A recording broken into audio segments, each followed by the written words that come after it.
from our conference, and we hope that this year represents a more general approach, I suppose, in that it hopes to try and keep everybody happy to the extent that we can. We have a fantastic array of speakers speaking on, we hope, a broad selection of topics while still addressing really contemporary issues such as GDPR, which I'm sure everyone is very much looking forward to.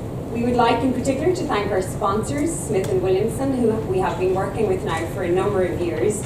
Smith & Williamson have been very involved with STEP in the UK and have partnered here with us, and we're delighted to continue that relationship with them.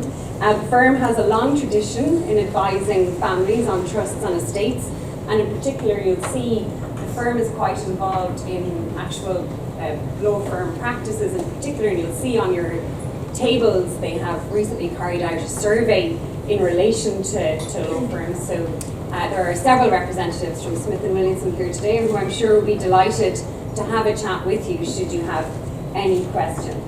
Our conference today has been organised by our Vice Chair of our committee. We have a very active committee, all of whom have played varying degrees of roles in today's proceedings, but principally our Vice Chair, Tina Queally, has organised our conference, and certainly want to thank her for all of the hard work that she has put in. It certainly promises to be a great event. Our opening address this morning is going to be by Aileen Keogan, who is the Chief Operating Officer for Member Services with STEP. Aileen has been a great friend to the Irish branch this year and has really been very active in helping us to promote the STEP brand. We're very conscious that as members of STEP, we want to ensure that everybody knows what it is we do, what it means rather to be a STEP member. And Aileen and her team have been very active on that this year. In particular, 2 weeks ago, two STEP employees, or as members of her team, went to the annual tax conference, the Institute of Tax Conference in Galway, and took a stand there and dealt with queries in relation to STEP. And this weekend, two of her team are in Kilkenny at the Chartered Accountants Annual Conference.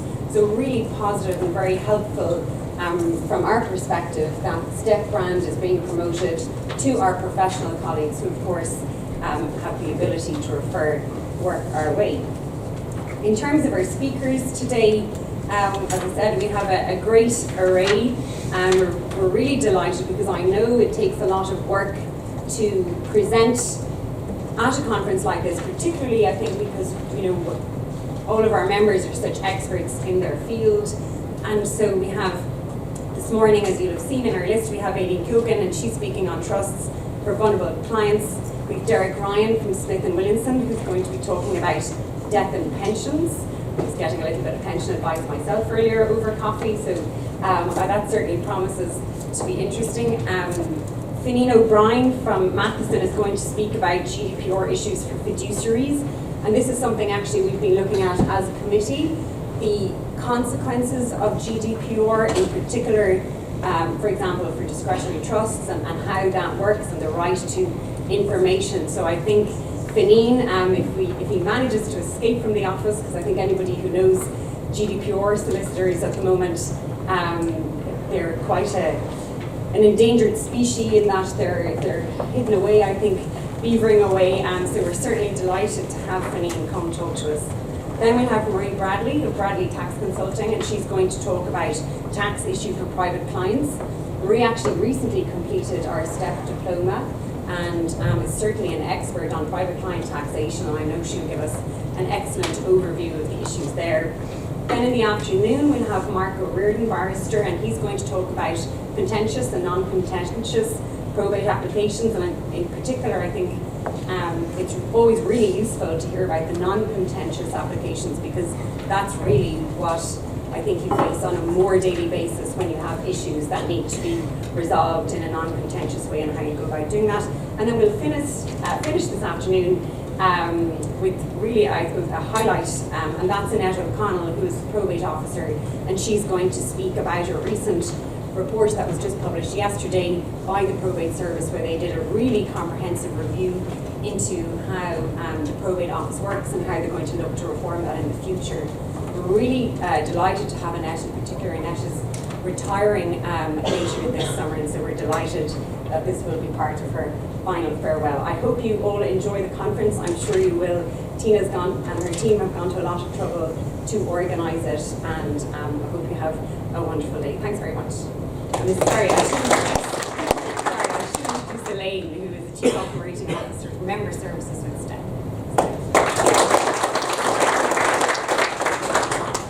Good morning, everybody. I've come over from London, from the STEP Worldwide office with my colleague Trent Weaver, who's at the very handsome Canadian chap.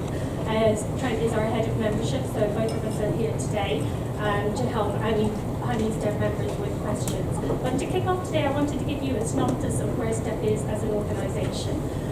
STEP has 20,000 members across 96 countries. It was started 27 years ago, so it's 27 years old. There are quite a lot of STEP regions having anniversaries at the moment. For example, STEP Canada are having their 25th anniversary in June in a few weeks' time. Across the STEP network, there are 113 branches and chapters for STEP. STEP Ireland is one of those branches and chapters, so it's quite a broad and diverse network. STEP as an organisation is run by the Worldwide Board, so it's got a very strong, robust governance structure. So the board is made up of 7 senior members from all the key jurisdictions across the STEP world. So we have a member from Panama, one from Canada, England and Wales, we have somebody from Jersey, and we also have somebody from Hong Kong. The Worldwide Board meets 6 times a year. So for the poor Canadian person, it's a little bit unfortunate because they have to get up at 4 a.m. to have a Worldwide Board meeting, so I wouldn't envy them that task. So ultimately the board sets the objectives for the organisation, and we have 9 committees and panels of the board.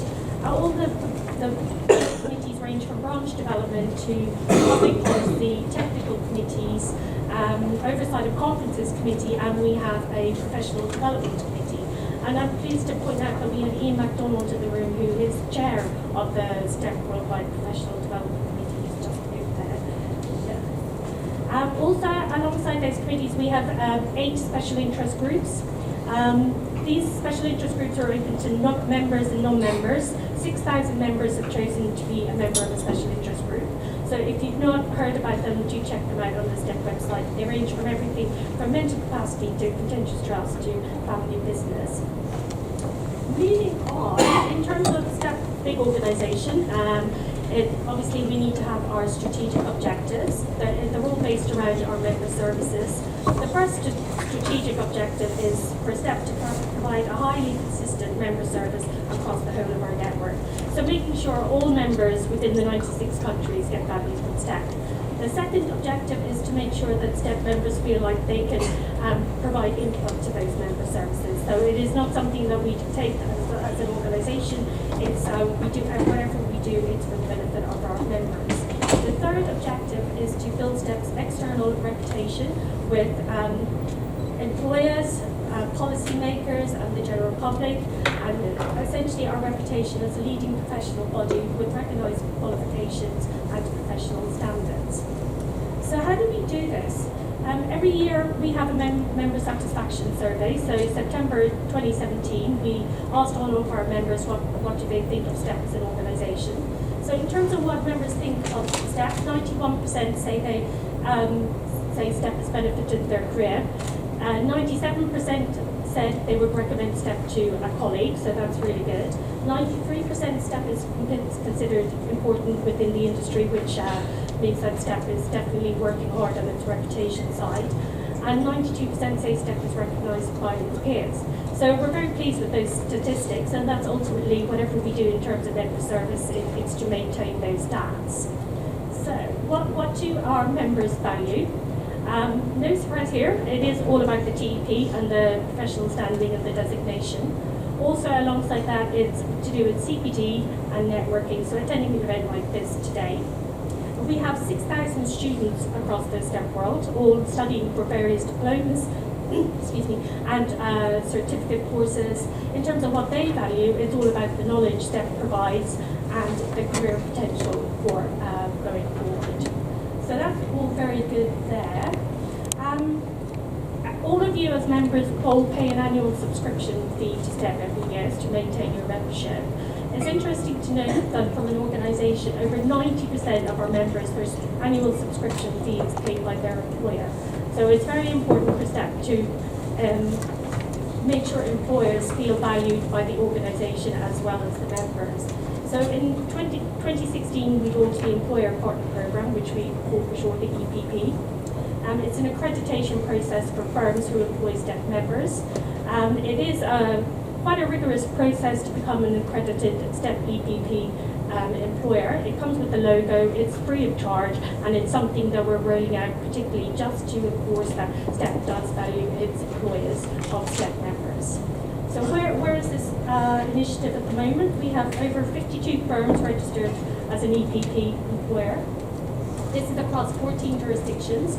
We have EPP partners in England and Wales, Dubai, South Africa, the US, but it is very much a global operation. So if you do have any questions about the EPP partnership, as I said, Trent and I are here today, so please do come and speak to us.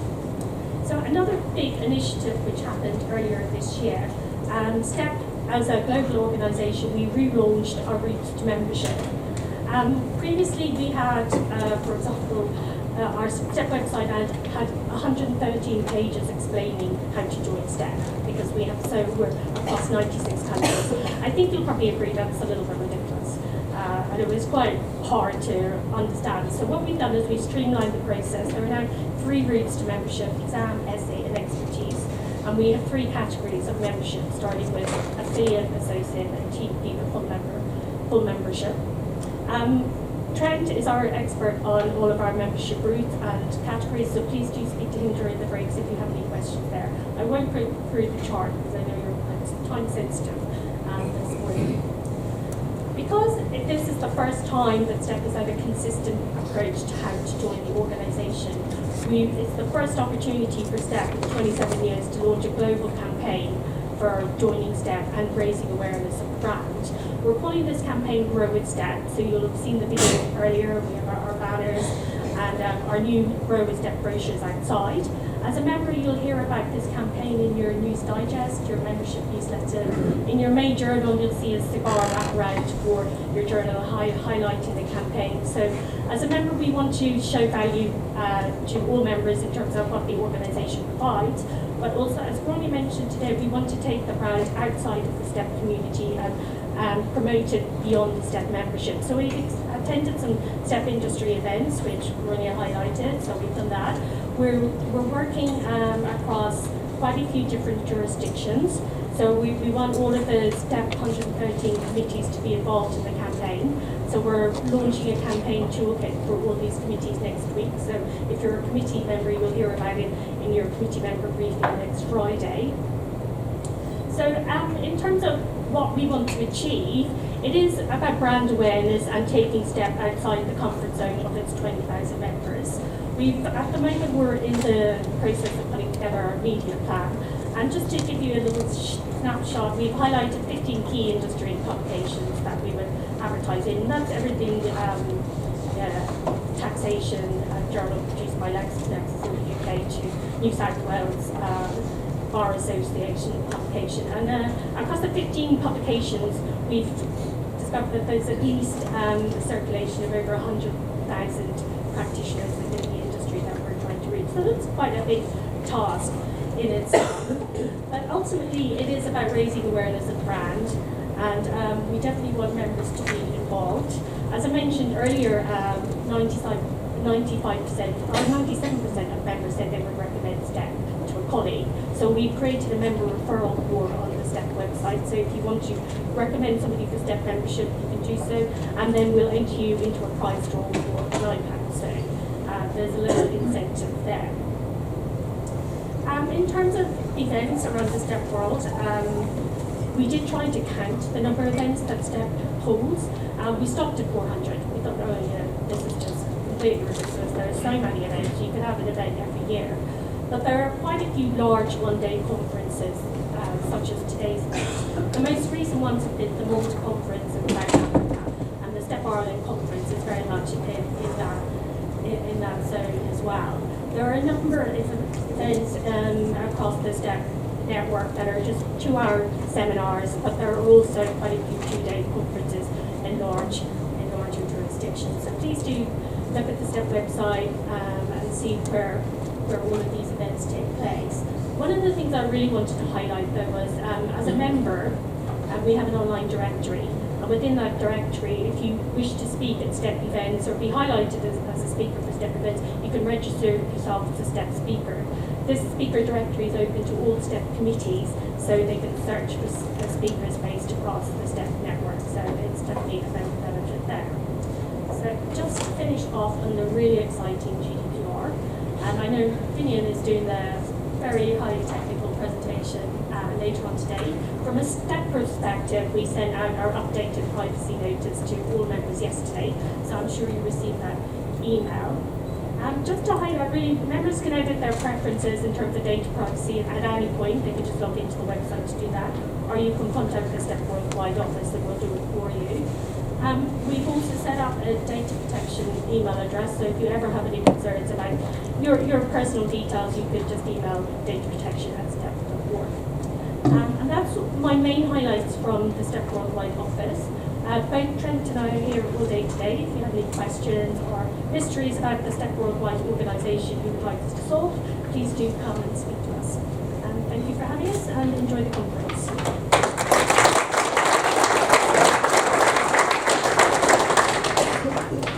Thanks very much, Elaine. Our next speaker is Aileen Keogan, who I'm sure most of you are very familiar with. As they say, needs no introduction, but I'll give it a shot.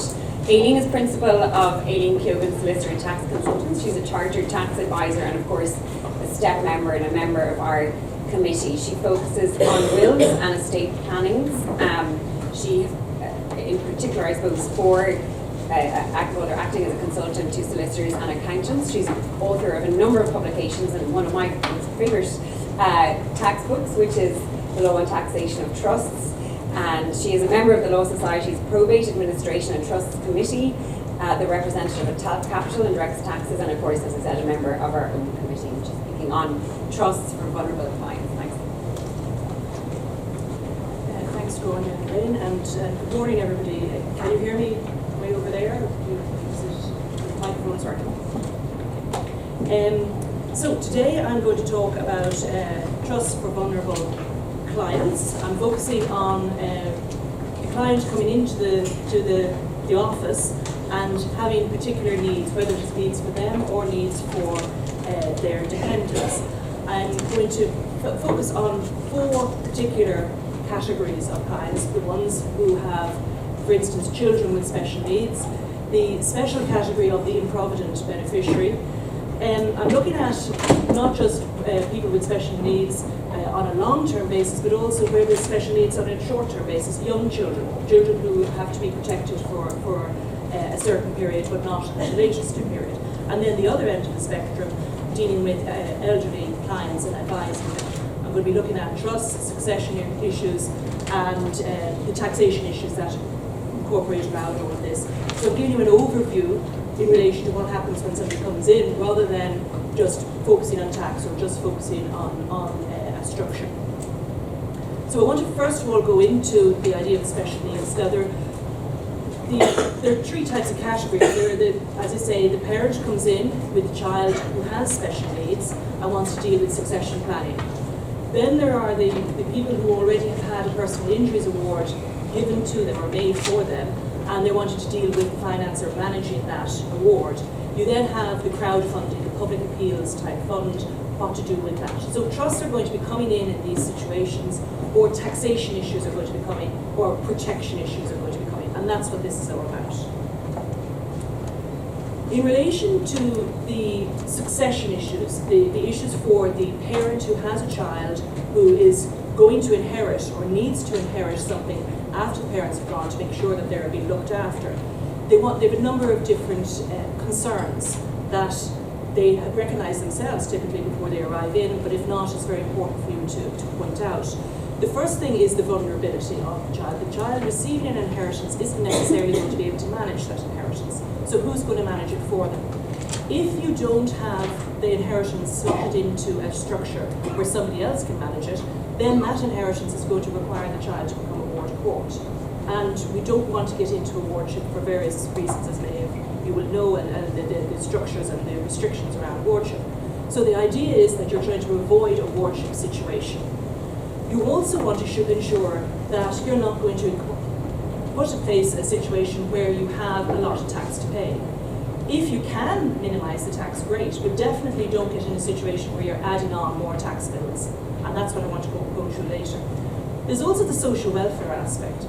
The child may or may not, but typically the child does have some element of social welfare benefits, where depending on the level of special needs for the child and depending on how the parents have built up the independence for the child, that social welfare benefit isn't necessarily financially important, but it's very important for the well-being of the child. It's very important that the child can go to collect, has the pocket money that is available, that the social welfare payments are, that has free transport and has the ability to become an independent within the means of their own special needs. So it is an important situation that the social welfare benefits, when not necessarily financially strong, are actually very important in protecting that child, and that's something that you should recognise for your clients and for their parents, because that's something that they really want to protect.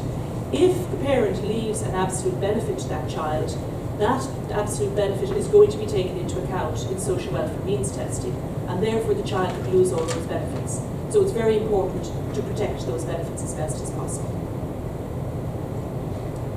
So the other thing, so from the point of view of me saying protection, the classic situation is to provide for the legacy to pass into a discretionary trust. It is the obvious protection to avoid the wardship, to give protection from the child having to deal with monies themselves. There are trustees that are appointed to be able to manage the money. There are trustees who are appointed to be able to pay out whoever it needs to receive the money on behalf of the child, pay their expenses, pay for their accommodation. At the moment, from a social welfare point of view, discretionary trusts, assets in a discretionary trust are not included. Now I say at the moment simply because revenue from a point of view of discretionary trusts are looking through, for instance, in relation to the agricultural league, they're starting to dip into discretionary trusts to say we've taken this into account in various instances. Social welfare has not done that so far, thank God. But it is, a discretionary trust does protect the means testing criteria, so you don't have a problem with means testing.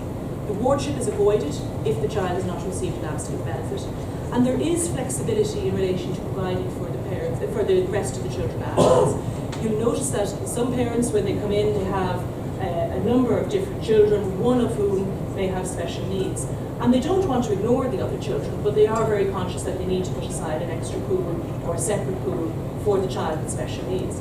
That child might not need to spend that money, but they need to have it as a pool of money, as a sort of a rainy day fund.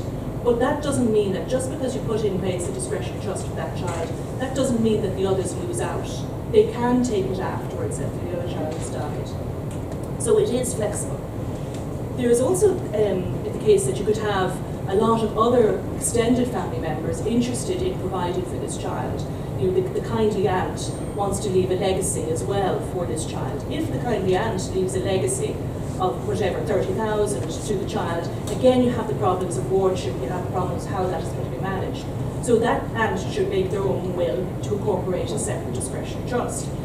That's not necessarily practical insofar as if you have your own client making a will with incorporating a discretionary trust for their child, and then you have to get the aunt to come in and make a separate will.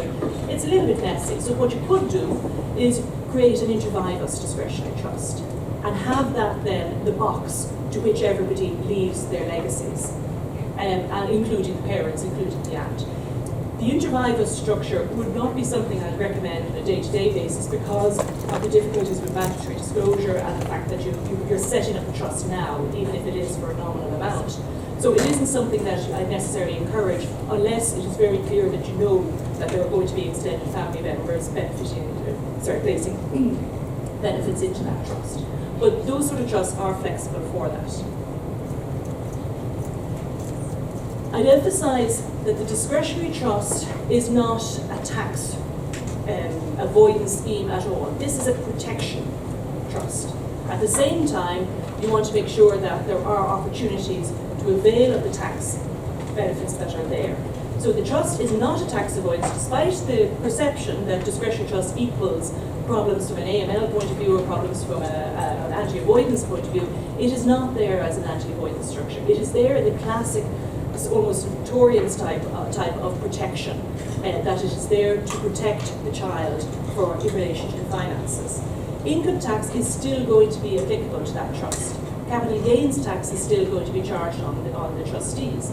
It's effectively, it's not going to be, you're not going to be gaining anything by having it in this trust.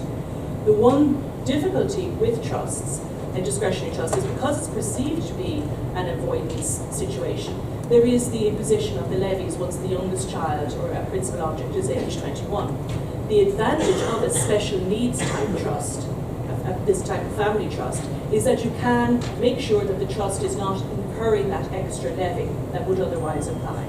And I want to go through that with you. The other advantage is that there are 2 other exemptions that are available in the normal course, whether it's in a trust or not, and the trust itself will facilitate those exemptions to be available. So the first one is the Section 84 exemption. This is the exemption for the payment from CAT, from gift or inheritance tax, for benefits that are taken exclusively to discharge medical expenses of a permanently incapacitated individual. Now, you'll hear me throughout this time talking about permanently or totally incapacitated, and that is a criteria that Revenue are focusing on all the time when dealing with special needs. It's not enough to be a little bit of a special need, you have to be permanently and totally incapacitated or incapable of earning a living. And there's only one exception that I'll come to where it's a little bit looser. But in relation to the Section 84, that criteria applies. Now, that has been there for quite a while, but only relatively recently, as in 2011, an e-brief came out from Revenue where they reinforced that required, that basically Revenue were of the view that it isn't benefits taken exclusively, it's rather benefits must state how it was to be applied. So the disponer must show the intention that the benefits were effectively given exclusively for medical expenses. Now that has been something that I've had many an argument in town in relation to, but they're still quite adamant, and unfortunately there's a circuit court case that backs them up that was never appealed further on. So unless there's a very large amount of money at stake that somebody would be able to appeal it, I think this is going to be the position for quite a while. It was reinforced in the most latest e-brief that came out only the other month, which basically said that it is the intention of the disponer in giving and putting the monies into the trust or putting the monies out to the beneficiary as to the application of those monies to discharge medical expenses that is important. So they're looking for evidence of that intention. It means, of course, that intestacies is never going to happen. So if you leave something to a child who's permanently incapacitated, that child is going to have CAT. But that's a different story, because here I'm talking about discretionary trusts. If we have a person leaving all their money into a discretionary trust, and there is a letter of wishes that says some of that money can be used by you trustees to pay for the medical expenses of this child, then the money that is used is capable of being exempt under Section 84. I would recommend that a letter of wishes it sets this out so that the disponer is showing that they have this intention. There was a doubt between 2011 and 2018 as to the question of exclusivity, but very nicely, under the 2018 e-brief, there was an example of Brendan at the in his case, is example number 4 of it. He had his legacies, legacy was given to him, and he spent it on 2 things. He spent it on a deposit for a house and on medical expenses. So the question is, if the money had been left for him for his care, and he used it in 2 ways, one of which would qualify and one of which wouldn't, would the fact that he used the non-qualified just mean that he is not able to claim for the exemption? But the example that says he is entitled to claim for the exemption because he used that part of the money exclusively to pay for the medical expenses. So that is useful. because it isn't requiring exclusivity within the whole pot of money. So that is something that I found very useful, but at the same time, it is open to dispute as to whether such an intention is required. The discretionary trust, as I say, does impose levies in a normal situation where a principal object is over 21. So you have to structure the discretionary trust for a person with special needs very particularly to try and avoid that levy being imposed, because the levy is there to try and encourage benefits to be paid out to children after they have matured at age 21. But in this situation, the child will not be able to have that money paid out because there is a permit. This child has special needs and it's a lifetime requirement to protect that child. So you need to try and avail of the exemption for discretionary trust levies. This means that the discretionary trust is not your average discretionary trust. To be able to avail of the trust levy exemption, the trust must be exclusive to the individuals who have the special needs. Now, this is where it's slightly wider than the previous one, which talks about permanent and total incapacity. Here, it talks about where the individuals are because of age, improvidence, physical, mental, or legal incapacity, incapable of managing their affairs. So, you would look at a situation where age, for example, would be where a grandparent is leaving money to a child in a grandchild in a discretionary trust. There's no principal object because it's a grandchild. So you would say, well, up until age 18, there shouldn't be a levy because that grandchild is not capable of managing their affairs until they turn 18. You would say in relation to improvidence, I'm going to come to that at a later stage as to why improvidence is going to be exempt. And then you have the physical, mental, and legal incapacity situations. And note that that is different than improvidence, and that is something that we'd had a discussion on with revenue, that it is an or, that is improvidence or physical, mental, or legal incapacity. So in that exemption, you have to have the exclusivity provision in the discretionary trust. So it's not enough to have a discretionary trust with a class of beneficiaries that include the whole family, even if those children in the family are under 21. It must be exclusive for that individual. You can include charities. You do not have to include charities, but some people do have a preference to include charities as beneficiaries. They are separately exempt, and it has been accepted by revenue that discretionary trusts that have the exclusive, that have the as a class of beneficiaries, a person who exclusively has special needs and exclusively is exempt under a charity will be exempt from the levies. So it isn't, you don't have to have it, but some people prefer to have it to allow for some flexibility for the trustees to be able to appoint monies out to a charity, for instance, a charity that is actually taking care of the child. You don't have to name the charities, it can be vague and it can be up to the trustees. A lot of people feel that if the other children are, I mentioned before, if the other children are able to be exempt because they're under 21, should we include them in here? No, you do not include them. You have a separate trust, and I'll come to that in a second, but just watch out, only include in the class of beneficiary the child that has the special needs. Then bear in mind that on the death of that child, if the trust remains discretionary, the levies will kick in automatically on the date of death of that child, unless you draft the trust so that the trust is no longer discretionary on the date of death of that child. So effectively, you change your trust period so that the trust period is the lifetime of the child, and then you have the provision for the extent for the rest of the family. For instance, as I say, the other siblings coming in, they can take the absolute benefits at that point. So they're not losing out to the extent that there's any money left.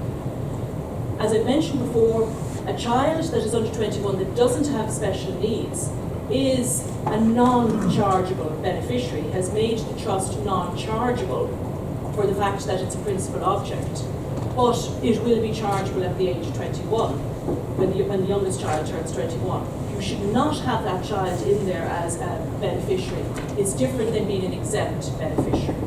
So what happens when you have a parent coming in who has 3 children, and one of whom has special needs, but the others are very young and also should have protection for them, and the parent doesn't know what is ahead for the other children, and therefore doesn't want to turn around and allocate a particular pool of money to the child with special needs in case the others need it. They're still not educated, they still have to be reared.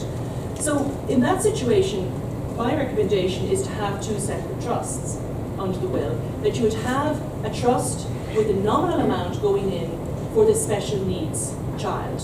So it's the box that you're creating under the will for a special needs trust. And then you have the normal family trust, which has the child with special needs in as a beneficiary and the other children. And that is run in the normal way until the youngest sibling is coming to their 21st birthday. And then in the normal way, the trustees would assess the capability of the other children and allocate and make the decision as to how to allocate the monies between the three children. Whether it be that if there's three children, they allocate it in 4 quarters, and they say one child can get a quarter, another child can get a quarter who don't have special needs, and we put the other 2 quarters, the half, into the pool for the special needs, child with special needs. So it basically, you're allowing the flexibility up to the age of the youngest child, 21, to allow for the other children to be reared and for the money as a whole, the family money as a whole, to be pooled until the youngest child is 21, and then you can allocate the other part that goes then into the special needs trust. So the special needs trust, the beneficiary is a beneficiary, the child is with the special needs is a beneficiary of both trusts, but won't take it until the first trust, the general family trust, is closed down because it becomes inefficient for levy purposes.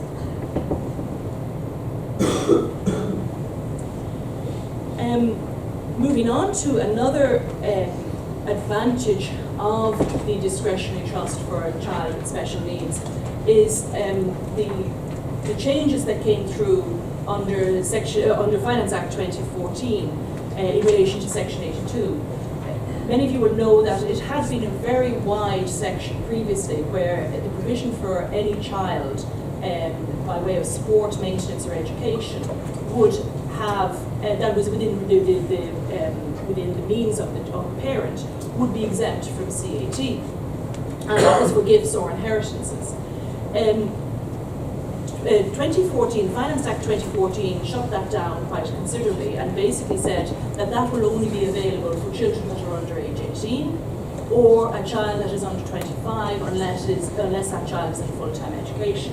And that was the original draft. There was a hoo-ha about it, and there was a whole question marks about people living at home and whether that would be free use and that would be treated as a benefit. One of the things I was very conscious of at the time and put in a submission, and in fairness they did accept it, was that that restriction should not apply to a child who has special needs. That the child who has special needs should be able to receive the benefit for support, maintenance and education without that child having to pay for CAT in relation to it. The advantage of the discretionary trust is that it can drip feed out the benefits for that child, and therefore it would be part of it wouldn't be a lump sum going out, so therefore it would be more likely to be able to avail of the Section 82 relief. The disadvantage of this is that for some bizarre reason, and I still don't know why, but there is a distinction between gifts and inheritances in relation to Section 82.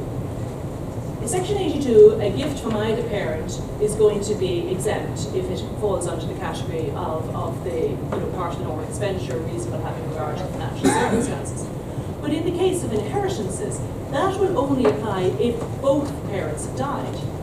So if one parent has died and provided a discretionary trust for a child with special needs, and that money is coming out, but the other parent is still alive, that is a taxable benefit that the child is receiving. Avail of Section 82. There's no rhyme or reason to why this is there, but it requires that both parents are actually alive, or are actually dead for Section 82 to apply for inheritances.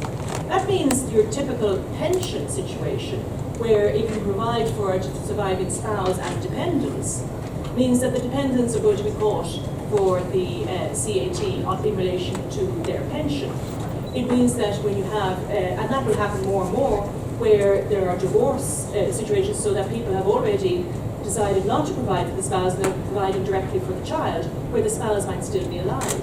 So it is going to be becoming more and more of a problem. I had a particular problem with it already, where a child has started using up their threshold because of a pension coming out on a dependency basis. So if anybody has the ear of anybody in doing this, we are lobbying for this each year through the Law Society and STEP. We keep asking for it, but nothing happening on it yet. But just be wary of that. If the discretionary trust is created for the child with special needs, and there's only one parent creating it and the other parent is still alive. Another interesting one is the LPT exemption. It's very restrictive. It's only in relation to a house that the trust might have bought, where it had to be adapted for the use of the child. So that's really the idea of the discretionary trust for a child with special needs. That is very useful to have. It protects the child, and you can avoid there being the additional tax of the discretionary trust levy, and also you have the benefit of being able to avail of Section 82, the gifts, and also being able to, or the inheritances if two parents have died, and also you're able to avail of the medical expenses. You're not restricted in that way. So it's a very useful trust to have, never mind that you're protecting them from the means testing and social welfare angle. And very briefly, I'm going to talk about special needs awards. This isn't necessarily going to be in a trust. This is somebody who has had an award made in relation to an injury. They may have put this into a trust. They may already be made award. But just wanted to focus on that there is a relief for CGT and income tax under Section 189 of the TCA, which says, again, permanent and total incapacity is the requirement, and it provides that there is an exemption for the money that, in relation to the money that has been awarded, there's an exemption for income earned from that, and there's an exemption for CGT on any gains made when that money is invested. Now, there are other complications in relation to it, and it's similar to the complications that are related to the 189A relief, which is in relation to the crowd-funded type trust. This is where money is being raised from the public to look after somebody who has permanent and total incapacity and not able to earn a living. And similar to the other, you have certain requirements in relation to how much can be earned separately from that trust, or how much can be earned separately from the monies that are awarded. And there's a 50-50 restriction. You can't have money in your own pocket and then have money coming from the award that is earning more than 50% of the money coming from the award to be able to get the award exempt for income tax and CGT. In the public subscription trusts, you can have a number of donors coming in, but and generally you would see that if it's a sort of a smaller amount of public appeal, you would generally have small amounts of donors and lots of donors of smaller amounts. But you could have a situation that you'd have a donor who is getting a large amount from a smaller pool of people. But in that situation, you'd have to have a maximum of about 115,000 from 3 donors, because there's a limit of 381,000 in relation to those trusts for them to be able to qualify. What you're trying to qualify in that situation is the income, that the money that's in that trust is going to be free of income tax, and it's going to be free of capital gains tax on any any investments of those monies.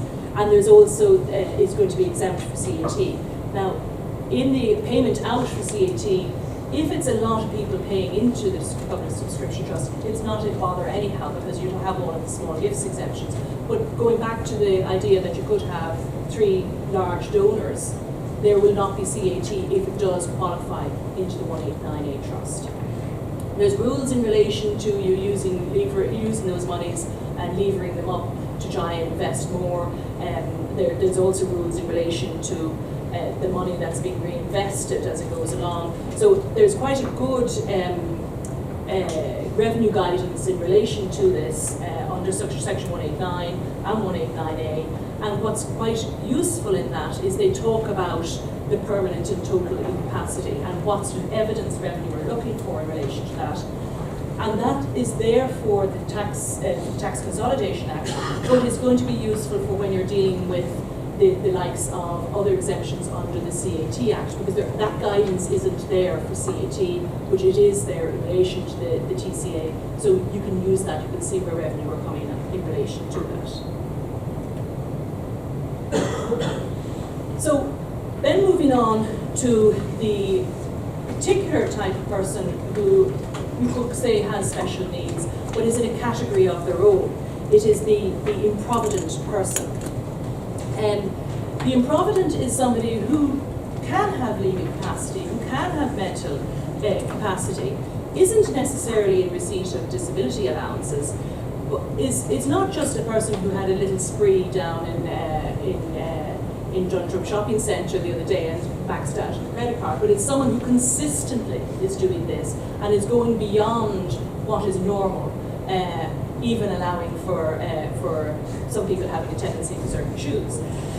So it is somebody who is a little bit more towards the addict end in the case of spendthrift, is somebody who has not actually been formally diagnosed with any medical condition. It is somebody who is the spendthrift, who is the addict, the gambler, the alcoholic, the person who can't control themselves to the extent they can't control their finances. But yet, it would not necessarily be somebody that you would expect to have. Does have capacity, does have very much their own views in relation to their capability of dealing with their affairs, but isn't able to manage, isn't able to keep a job down, isn't able to manage the bills that are coming in.